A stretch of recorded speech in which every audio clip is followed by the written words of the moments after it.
Wringer Chapter 4. They kicked the ball around for a while, then Beans said, "Let's go to the park." He booted the ball down the middle of the street.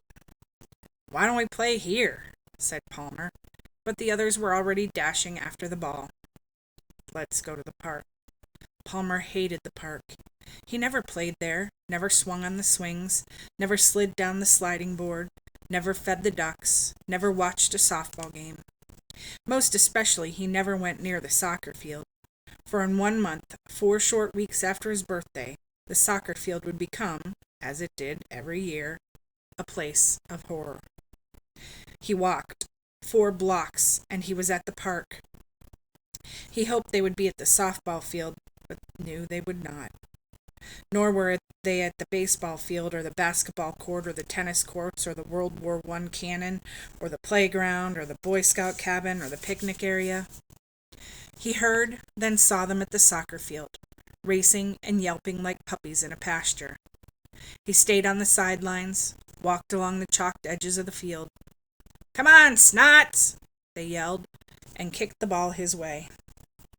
"Can't," he yelled, lying. "My leg hurts."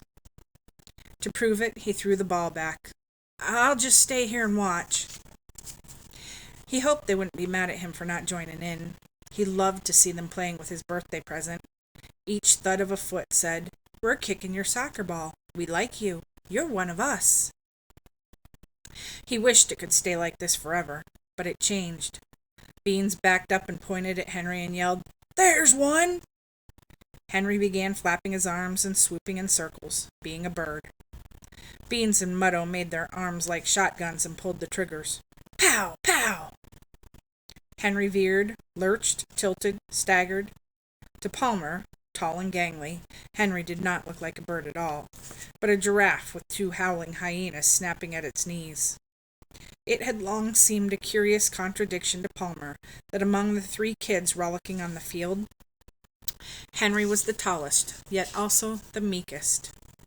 Palmer had the sense that he was seeing more than a game, that Henry was not just a member of the group, but also its prey.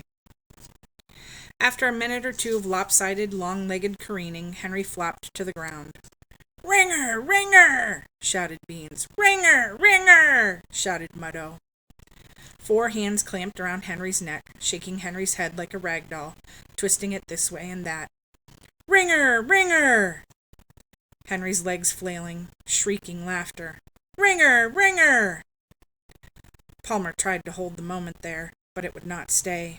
It tunneled back through time and burst up onto this same field 3 years before, the first Saturday in August, when the grass was streaked with red and guns were booming and birds were falling. From the treetops, from the clouds, they plunged to the earth, thumped to the ground, sometimes with a bounce. And still some of them lived, flopping drunkenly across the grass until a ringer grabbed one by the neck and twisted, and that was that.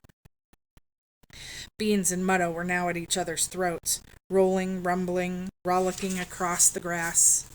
Henry, woozy, but up now, laughing with the others, then heading off with the others, the 3 of them yelping and kicking the ball up through the picnic area. Palmer did not know why he stood there, alone at the edge of the field, the last place on earth he wanted to be. As the voices of his new friends died away, he was aware of the silence. He looked up. Nothing flew in the sky. Nothing called from the trees.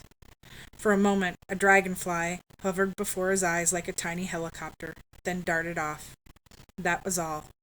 Silence and stillness. He ran.